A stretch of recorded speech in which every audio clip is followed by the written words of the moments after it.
साथियों, एक बार फिर से आप सभी का स्वागत है मईपाल सर साइंस पर। दोस्तों, जैसा कि आप थंबनेल में देख रहे हैं, विज्ञान का जो वनपाल के क्वेश्चन थे उनका सॉल्यूशन अपन करवाने जा रहे हैं। और जैसा कि आपने देखा होगा कि बहुत ज़्यादा हाई लेवल के नहीं थे, लेकिन एग्ज़ाम के हिसाब से देखें तो वो ठीक थे। जैसे एक क्वेश्चन था यहाँ पर, यह है कि एक समयुग्मज प्रभावी लंबा पादप जैसे कैपिटल टी, समयुग्म जब दोनों युग्मक समान हो, एक समयुग्मजी अप्रभावी बोने, यानी ये शुद्ध लंबे के लिए काम में लिया था टॉल का, ये शुद्ध बोने के साथ क्रॉस कराया जाता है तो F1 पीडी, यानी जो पहली पीढ़ी होती है ये जनक पीढ़ी है। टी और ये टी, ये जनक पीढ़ी है मेंडल का, जो हम नियम पर पढ़ते हैं। और इससे जो पहली, जब इसमें क्रॉस करवाया जाता है, संकरण करवाया जाता है, तो इससे प्राप्त पीढ़ी होती है वो F1 पीढ़ी कहलाती है।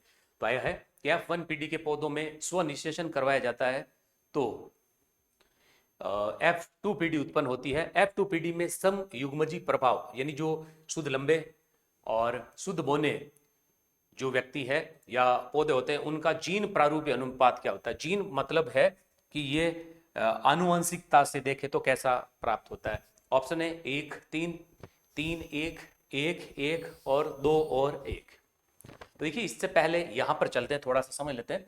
जैसे ये शुद्ध लंबा हो गया, शुद्ध लंबा, ये टी और टी, यह है शुद्ध बोना, इसको स्मॉल में लिख दिया, टेल यहाँ था इसको ये।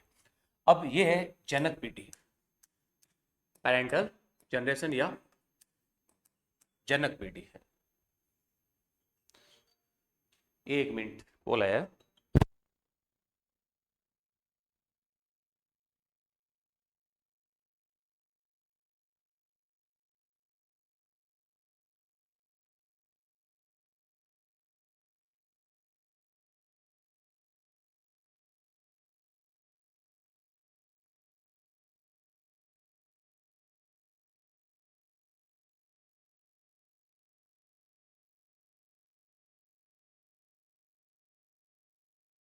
जनक पीढ़ी, अब इनमें जब संकरण करवाया, क्रॉस करवाया, तो इसे प्राप्त हुई F1 पीढ़ी। और F1 पीढ़ी में कैसे हुए, टी और ये टी, इसका मतलब है ये वे संकर लंबे, संकर लंबे। और फिर इसमें जब सो प्रागरण करवाया तो इससे प्राप्त हुई थी F2 पीढ़ी, यानी अब ये लिए वापस ये संकर। अब इसमें जो पीढ़ी, इसमें संकरण स्वन जो पर्स और एक होता स्व, तो स्व जो है सेल पॉलिनेशन करवाए, स्व परागण करे, तो इससे पीढ़ी प्राप्त हुई, इसको F2 पीढ़ी कहते हैं, दूसरी पीढ़ी। अब ये T और T, तो ये आ गया डबल, ये और ये तो स्मॉल, और ये इसके बाद में ये और ये, तो ये और ये और ये, तो ये तो कैसे हुए, शुद्ध लंबे, शुद्ध लंबे। ये दोनों ही कैसे हैं, संकर लंबे। और ये कैसा है, शुद्ध बोना, शुद्ध बोने हैं। अब यहां पर आप देखिए, यहां पर पूछा है, एक होता फिनोटाइप, एक होता जीनोटाइप, यानी एक होता है जीन प्रारूप जिसको जीनोटाइप कहते हैं, और एक होता है फिनोटाइप यानी लक्षण प्रारूप, लक्षण प्रारूप। बाहर से देखने पर लक्षण प्रारूप में तो ये आता है, ये लंबा है, ये भी लंबा है, ये भी लंबा है, तो 3 और 1 का अनुपात प्राप्त हुआ है। लेकिन जीन प्रारूप में यहां पर पूछा है इनमें, तो देखिए यहां अगर पूछे शुद्ध लंबा कितना है 1, फिर संकर लंबे कितने हैं 2, ये, और फिर शुद्ध बोने कितने हैं 1, और अपने से ये पूछा है कि शुद्ध लंबे का और शुद्ध बोने का कितना अनुपात होगा, तो ये है 1:1। आ गया होगा समझ में, तो ये आ जाएगा 1:1। तो ऑप्शन कौन सा रहेगा अपने यहां पर, शी वाला ऑप्शन। क्लियर है, यानी पहली पीढ़ी में वही लक्षण प्रकट होते हैं जो प्रभावी लक्षण होते हैं, जिसको लॉ ऑफ डोमिनेंस कहते हैं, प्रभाविकता का नियम कहा जाता है। सवाल अगला देखिए, पाचन के बाद प्रोटीन, पाचन के बाद प्रोटीन, कार्बोहाइड्रेट और वसा किस में परिवर्तित हो जाते हैं, यह है सवाल आपका। यानी प्रोटीन पचता है तो किस में बदलेगा, कार्बोहाइड्रेट किस में बदलेगा, और फैट किस में बदलता है, ये आपसे पूछा जा रहा है। जैसे प्रोटीन लिखा है ग्लूकोज, वशीय अम्ल और ग्लिसरॉल में, ग्लिसरॉल ग्लूकोज और वशीय अम्ल में, एमिनो एसिड ग्लूकोज वशीय अम्ल और ग्लिसरॉल में, ग्लूकोज ग्लिसरॉल वशीय अम्ल में, और अनुत्रित, तो बताइएगा कौन सा है।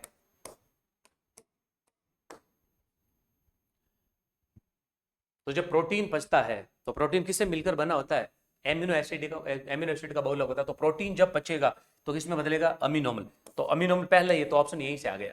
कार्बोहाइड्रेट किसमें जाएगा? ग्लूकोज में। और वसा वश्य अम्ल और ग्लिसरॉल में, क्योंकि वसा इसी की मिलकर बनी होती है। तो आंसर कौन सा हो जाएगा? आंसर अपना यहाँ पर शी हो जाएगा। और देखिएगा, ये प्रोटीन, कार्बोहाइड्रेट और वसा तीनों ही ऊर्जादायी पदार्थ है, तीनों से ही ऊर्जा प्राप्त होती है। और ये जो प्रोटीन है ये नाइट्रोजन युक्त पोषक पदार्थ, नाइट्रोजनी पोषक पदार्थ है, इसमें नाइट्रोजन पाया जाता है। और प्रोटीन हम कहते हैं अमीनो अम्लों के बहुलक, यानी पॉलीमर ऑफ एमिनो एसिड होते हैं। तो यहां पर आप देखेंगे कि अपना ऑप्शन शी रहेगा। नेक्स्ट आप देखें, और बताया था, ये अपने क्वेश्चन किया था, कई बार ऐसे भी आता है कि कौन सा किसका अंग है। जैसे मैंने बताया था कि जेल प्ररी में इस तरह के पूछे गए थे और ऐसा सवाल अपने आ ही गया था, इसका हमने डिस्कस किया भी था। क्वेश्चन क्या है कि मनुष्य में वृक्क यानी किडनी, किडनी कह दो, गुर्दा कह दो, किस तंत्र का भाग है? पोषण या न्यूट्रिशन, रेस्पिरेटरी यानी श्वसन, परिवहन यानी जो है ट्रांसपोर्टेशन सर्कुलेशन, और एक्सक्रेशन यानी उत्सर्जन या अनुत्रित। तो कौन सा होगा? बहुत आसान सा सवाल था, ये किसका उत्तर है? तो ये अपने पास में जो है 2-4 सेकंड का समय, जल्दी से बता दे कौन सा उत्तर आएगा इसमें। हालांकि आप लोगों ने देख लिए होंगे, बहुत सारे लोगों ने करवा रखा है इसका उत्तर, तो ये बहुत सिंपल सा था, आंसर की भी आपने चेक कर ली होगी। तो ये किसका होगा? ये उत्सर्जन का है। और तंत्रिका की क्रियात्मक इकाई होती है, उसको नेफ्रॉन कहते हैं। और किडनी का मुख्य कार्य क्या होता है? रक्त का शुद्धिकरण। तो एक चीज और ध्यान रखें आप, अपना जो एलडीसी का पेपर होने वाला है उसमें ये टॉपिक आप पढ़ के जाएं, जो सवाल यहां से पूछा वो टॉपिक अपने एलडीसी एग्जाम के लिए इंपॉर्टेंट हो सकता है। नेक्स्ट देखिए, सीपीयू यानी सेंट्रल प्रोसेसिंग यूनिट के घटक होते हैं। सीपीयू किससे मिलकर बना होता है? अपने जब आरएस के बेंच में पढ़ते हैं तो वहां पे लिखते भी हैं लॉजिकल यूनिट, कंट्रोल यूनिट और register. Logical unit, control unit, register, memory. Logical unit floppy disk और रजिस्टर। लॉजिकल यूनिट कीबोर्ड और पेन ड्राइव। तो बता दें, सीपीयू, सीपीयू को शरीर का, जैसे हम मस्तिष्क को शरीर का सीपीयू कहते हैं, तो इसे कंप्यूटर का मस्तिष्क कहा जाता है। क्यों? क्योंकि ये सबसे महत्वपूर्ण भाग होता है। जैसे हमारा शरीर, हमारे शरीर पे जो कंट्रोल का काम मस्तिष्क का होता है, तो ठीक इसी तरह से ये इसको कंट्रोल करने का काम करता है। तो कौन सा आएगा जल्दी से बताएं। हम देखिएगा, जब ये पढ़ते हैं तो पढ़ते हैं, एक ALU arithmetic and logical unit, दूसरा होता है कंट्रोल यूनिट, और एक होता है मेमोरी यूनिट। तो देखिएगा ये कहां पर आ जाएगा, बताएं। इसका आंसर कौन सा होगा, जल्दी से बताएं।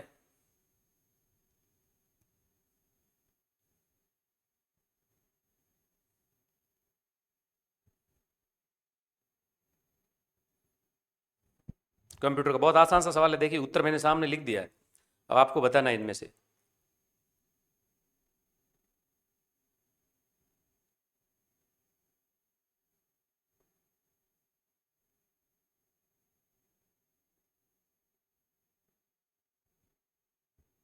कौन सा आएगा? सीपीयू, जिसको मस्तिष्क या इसका दिल भी हम कह सकते हैं।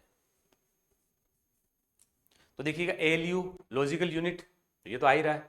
फिर एक कंट्रोल यूनिट, देखिए यहाँ पर नहीं आ रहा है, यहाँ पे भी नहीं आ रहा है, तो ये कंट्रोल यूनिट। और फिर क्या आएगा? रजिस्टर और मेमोरी आएगा। तो यहाँ पर कौन सा हो जाएगा? मेमोरी। ये बी आंसर हो जाएगा। इसका काम होता है कंट्रोल करना प्रक्रियाओं को। ये अर्थमेटिक और जो लॉजिकल यानी तार्किक को गणितीय गणनाएं करता है, और ये डेटा सेव करने में सहायता करता है। नेक्स्ट आप देखें, यहाँ पर इस तरह के भी क्वेश्चन हमने रिवीजन क्लासेज में किए थे। सूची फर्स्ट है प्रक्षण, और दूसरा है घटना, यानी हम देख पाते हैं और किस घटना का उदाहरण है। साफ आसमान का नीला दिखाई देना, यह है मिलान करने का। फिर है इंद्रधनुष का निर्माण, तारों का टिमटिमाना, दर्पण में अपना प्रतिबिंब दिखाई देना। अपवर्तन, परावर्तन, पर्किन, पर्किन मतलब इसको कहते हैं स्कैटरिंग, स्कैटरिंग और परिक्षेपण। तो बताइएगा कौन सा हो जाएगा? विकल्प में से आपको चयन करके बताना। आसमान का नीला दिखाई देना किसका उदाहरण होता है, पता है जल्दी से? हाँ नमस्ते नमस्ते, एक बार शेयर कर दीजिएगा अपने साथियों के साथ वीडियो को। आसमान का नीला दिखाई देना, ये किसका उदाहरण है? ये है प्रकीर्णन का, स्कैटरिंग का। आसमान का नीला दिखाई देना ये प्रकीर्णन का उदाहरण है। समुद्र के पानी का नीला दिखाई देना ये प्रकीर्णन का उदाहरण होता है। और हमने लिखा तरंग दैर्ध्य पर ये निर्भर करता है, व्युत्क्रमानुपात होता है चतुर्थघात के। तो ए में 3 आएगा, ए में 3 आएगा, ए में 3 आएगा, तो एक ऑप्शन हटाए यहां से। फिर इंद्रधनुष का बनना किसका उदाहरण होता है? और तारों का टिमटिमाना और अपना प्रतिबिंब दिखाई देना। तो देखिए अगर मैं यहां से देखूं, ये तो हमने जिक्र किया था बहुत बार आया, तारों का टिमटिमाना ये अपवर्तन का है। सी में 1 आएगा, शी में 1 आएगा। यहां पर देखिए शी में 2 है, 4 है, शी में 1 आएगा। आपका उत्तर यहां से आ चुका है। फिर देखिएगा इंद्रधनुष का बनना जो है प्रक्षेपण, या इसको कहते हैं अगर हम देखें तो इसको वर्ण विक्षेपण कहते हैं, डिस्पर्शन। तो इंद्रधनुष का यहां पे आ जाएगा। दर्पण में अपना तो परावर्तन होता है, यानी टकरा कर। दर्पण जितने भी जो होते हैं वो किस सिद्धांत पे काम करते हैं? चाहे समतल हो, अवतल हो, उत्तल हो, यानी गोली और समतल, ये सब रिफ्लेक्शन के सिद्धांत पर काम करते हैं। तो ऑप्शन अपना यहाँ पर ए रहने वाला है। नेक्स्ट देखिएगा, ये केमिस्ट्री का एक सवाल है। निम्नलिखित तत्वों को इलेक्ट्रॉन की संख्या के अनुसार आरोही यानी असेंडिंग जो ऑर्डर होता है, बढ़ते हुए क्रम बताना। नियोन, मैग्नीशियम, पोटेशियम और सल्फर। और इनमें से सबसे उपयुक्त जो उत्तर है उसका चयन करें। A B D C, A B C D, B A D C और C B D A. Electron वैसे देखिएगा, जो एक उदासीन जो ये परमाणु होता है उसमें जो परमाणु क्रमांक होता है, परमाणु जो संख्या होती है, प्रोटॉनों की जो संख्या होती है, उतने ही तो उसमें इलेक्ट्रॉन होंगे, तभी तो वो उदासीन रहेगा। एटॉमिक नंबर मतलब होता है उपस्थित प्रोटॉनों की संख्या। तो उसमें जो उदासीन परमाणु होता है तो उसमें प्रोटॉन और इलेक्ट्रॉनों की संख्या समान होती है, क्योंकि प्रोटॉन धन आवेश होते हैं और इलेक्ट्रॉन ऋण आवेश होते हैं। तो ये आपसे पूछा गया है, इसका मतलब आपको उनके परमाणु जो संख्या उसके अनुसार बताना है। तो बताइएगा कौन सा उत्तर यहां पर रहेगा? नियोन है, और इसी तरह से एक है पोटेशियम है, इसी तरह से फिर अपने आ जाएगा यहां पर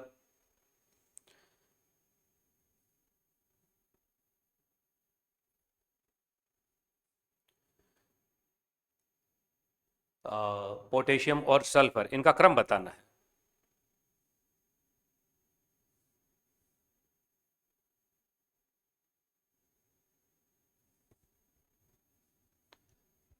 बताइए कौन सा होगा?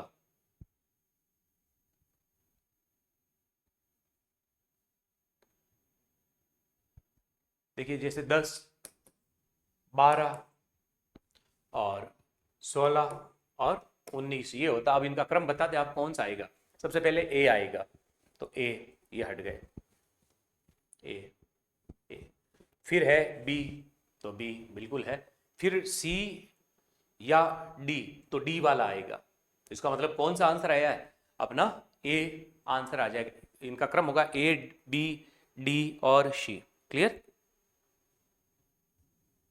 इलेक्ट्रॉन की संख्या बी और परमाणु क्रमांक भी। जैसे नियोन 10 आ गया, मैग्नीशियम 12 है, सल्फर 16 है, और ये 19 पर आ जाएगा। क्लियर है? तो केवल इनके आवर्त सारणी से संबंधित एक छोटा सा सवाल था। यह है जिप्सम और प्लास्टर ऑफ पेरिस यानी पीओपी के अणुओं का अंतर है।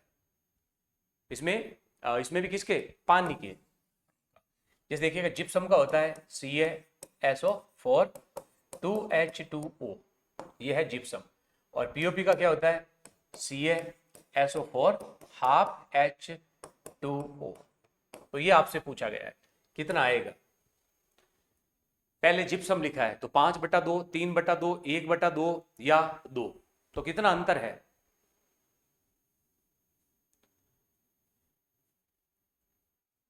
बताइएगा कौन सा आ जाएगा? पानी के अणुओं का अंतर कितना है?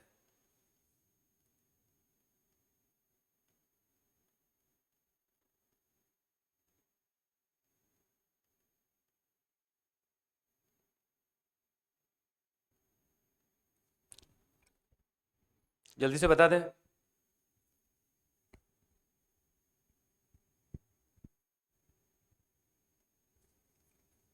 इनका अंतर बताना है।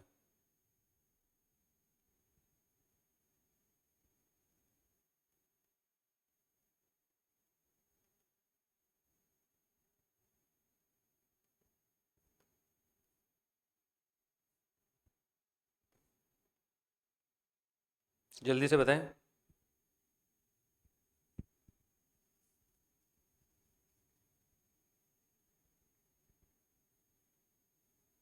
कितना अंतर है?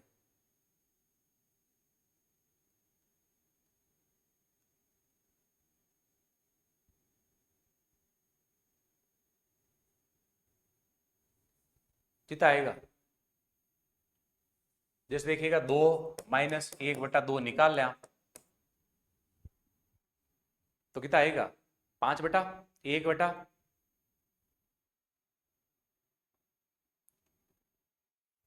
जैसे देखिएगा ये आ गया 2, तो 2 तो 4 -1 तो 3/2। कौन सा आ गया?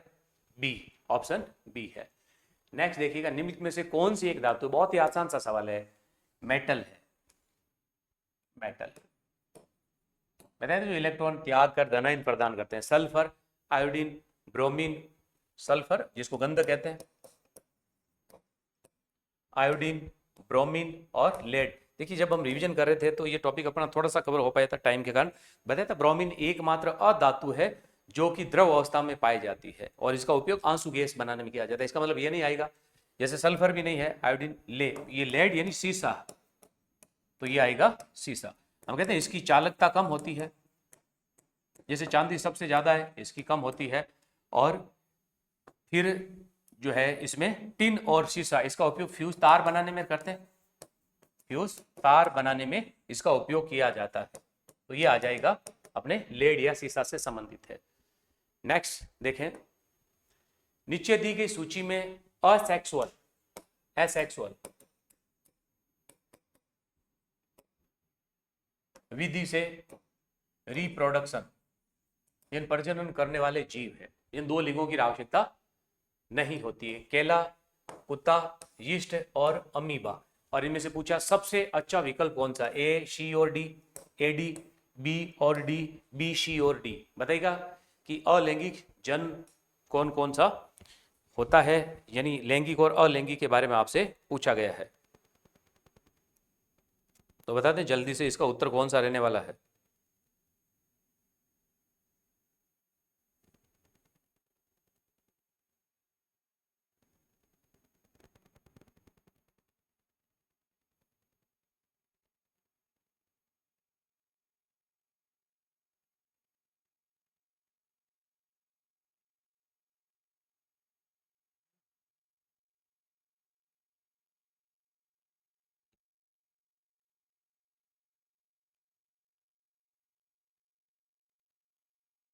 कौन सा आएगा?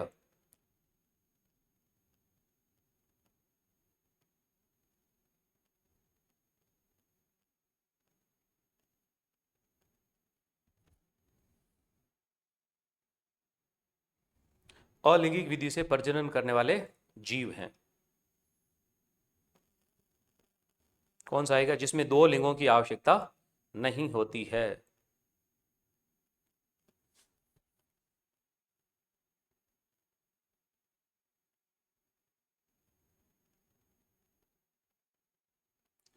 देखिए इसमें अलैंगिक विधि से प्रजनन करने वाले जीव के बारे में पूछा है। तो जैसे आप देखते हैं कि कुत्ता तो स्तनधारी, ये तो पता चल ही रहा है कि बी नहीं होगा। बी में कैसा होता है, लैंगिक जनन होता है। यहां से आप पकड़ ले उत्तर को, अगर नहीं समझ में भी आ रहा है तो बी तो नहीं आएगा। देखिए बी नहीं आएगा, बी नहीं आएगा, 2 तो हट गए। केला में होता है बिल्कुल ए, यीस्ट यानी जो है इसमें अपन जो खमंडल बनाते हैं उससे होता है, और ये डी, तो बिल्कुल ये आ जाएंगे इसमें केला। और इसी तरह से यीस्ट और अमीबा, तो जैसे केले में होता है प्रवर्धन से, इसी तरह से कुत्ते में लैंगिक जनन होता है, और कलिका जनन से होता है यीस्ट में, कलिका बाइंडिंग जिसको कहते हैं, कलिका जनन, ये तो प्रवर्धन। और कलिका जनन, और यहाँ विखंडन, और यहाँ पर लैंगिक जनन होता है। तो अलैंगिक की प्रकार पूछ सकते हैं, इनको सुमेलित करें तो यहाँ पे ये इनके प्रकार है। द्विविखंडन से होता है, 2 भागों में बंट जाता है। नेक्स्ट देखें, पादपों में कार्बोहाइड्रेट, बताया था इस तरह का क्वेश्चन जंतुओं में, जैसे ऐसा ही में रहा था कि पेड़ पौधों में कार्बोहाइड्रेट का संग्रहण किस रूप में होता है। और आपको याद होगा जब हमने रिवीजन में बोला था कि जब भी किसी जीव में या कहीं पे भी कार्बोहाइड्रेट स्टोर होता बॉडी के अंदर, तो वो हमेशा पॉलीसैकेराइड के रूप में होता है। तो ग्लाइकोजन के रूप में, स्टार्च के रूप में, ग्लूकोज के रूप में, या माल्टोज के रूप में, या कोई नहीं। तो आप देखेंगे जो ग्लूकोज है ये मोनोसैकेराइड हो गया, ये डाइसैकेराइड हो गया। पॉली में तो दो ही बचे हैं और अपने पूछा है पादपों, तो पादपों में ऑप्शन कौन सा होगा? बी, यानी मंड के रूप में होता है या स्टार्च के रूप में होता है।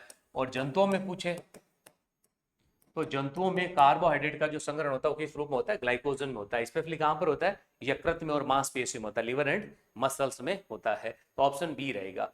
सवाल अगला आप देख लें, जब मैग्नीशियम के फित्ते को या रिबन को हवा में जलाया जाता है तो उससे जो राख बनेगी उसका रंग कैसा होगा? काला, सफेद, पीला या गुलाबी या अनुत्रित होगा? तो बता दें जल्दी से, मैग्नीशियम को जब हवा में जलाया जाता है, इसके टुकड़े को, इसके फित्ते को, हवा मतलब ऑक्सीजन हो गया, तो यहां पर कौन सा रंग उत्पन्न होगा जब उसको जलाया जाएगा? जब धुएं की हम बात करेंगे तो कौन सा आएगा बता दें?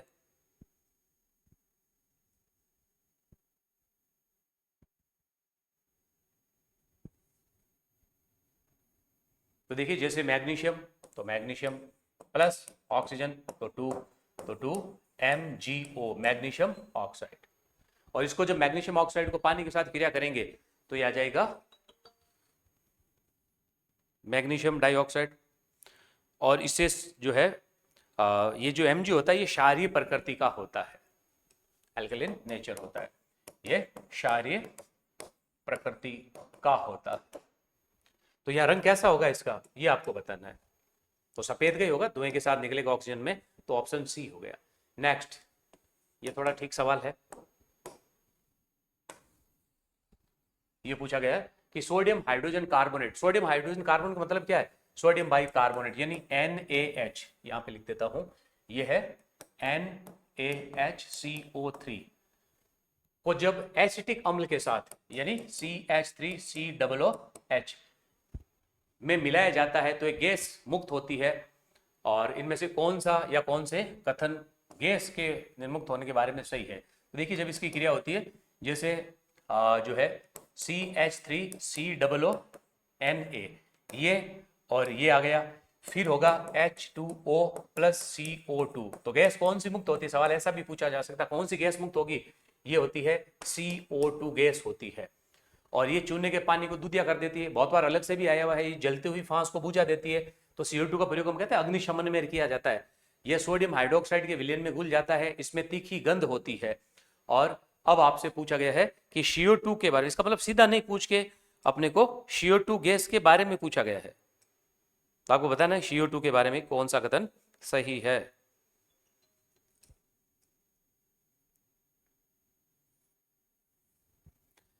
तो देखिए ये चूने के पानी को दूधिया कर देते, बिल्कुल सही है, पहला सही है, तो ये हट गया। जलती हुई फांस को या आग को बुझा देती है, बिल्कुल ये अग्निशमन में इसका उपयोग होता है, तो दूसरा भी सही है, तो दूसरा भी सही है, तो ये हट गया। ये सोडियम हाइड्रोक्साइड के विलयन में घुल जाती है, बिल्कुल सही है, तो सी भी आ गया, तो ये हट गया। तो ऑप्शन कौन सा आ गया? इसमें तीखी गंध होती है, यानी गंध नहीं होती है, तो ऑप्शन कौन सा है अपना? ऑप्शन बी आ गया, CO2। और जो ठोस CO2 होती है, ठोस CO2, इसको शुष्क बर्फ कहते हैं, शुष्क बर्फ कहा जाता है। नेक्स्ट, पुष्पी पादपों में दिखाई देने वाली जो प्रजनन की अवस्थाएं हैं उनका सही क्रम क्या होगा? नवोद्वित, युग्मनज, युग्मक और भ्रूण, और इनमें से सही कथन का चयन करें। जिन जो पुष्प होते हैं, लैंगिक जनन की बात की जा रही है, नर और मादा जननांग होते हैं, तो नर और मादा, जैसे हम यहां भले मनुष्य की बात करें तो कौन सा आएगा इसका उत्तर? जैसे युग्मक यानी गेमेट्स, जाइगोट एम्ब्री और सीडलिंग है, तो बताइएगा कौन सा आएगा?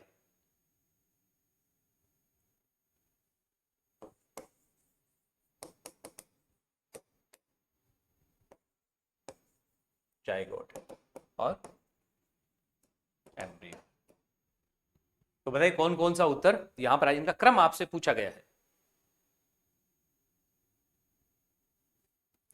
बताइए कौन सा रहेगा?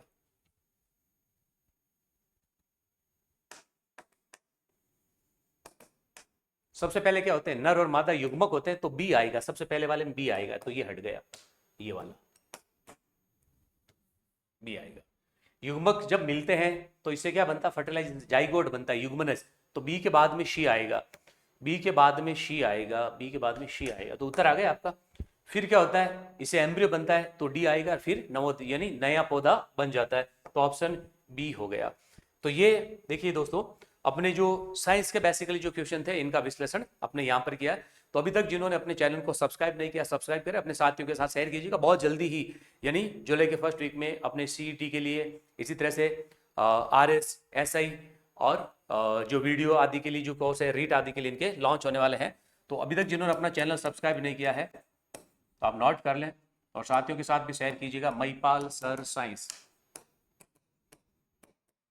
महिपाल सर साइंस, ये अपना यूट्यूब चैनल है और इसी नाम से आपको ऐप भी मिल जाएगा। और हालांकि आप ऐप भी डाउनलोड कर लें, हालांकि ऐप में अभी आपको कुछ जानकारी नहीं मिलेगी, 1-2 दिन में हम पूरी जानकारी उसमें अपलोड कर देंगे। और देखिएगा 1-2 दिन में हम कोर्स लॉन्च करने वाले हैं, जिनकी यथावत अपनी ऐप में जो क्लासेस शुरू होगी वो जुलाई के पहले सप्ताह में हम पूरा प्रयास करें सोमवार को यानी 6 जुलाई को लॉन्च कर दिया जाए।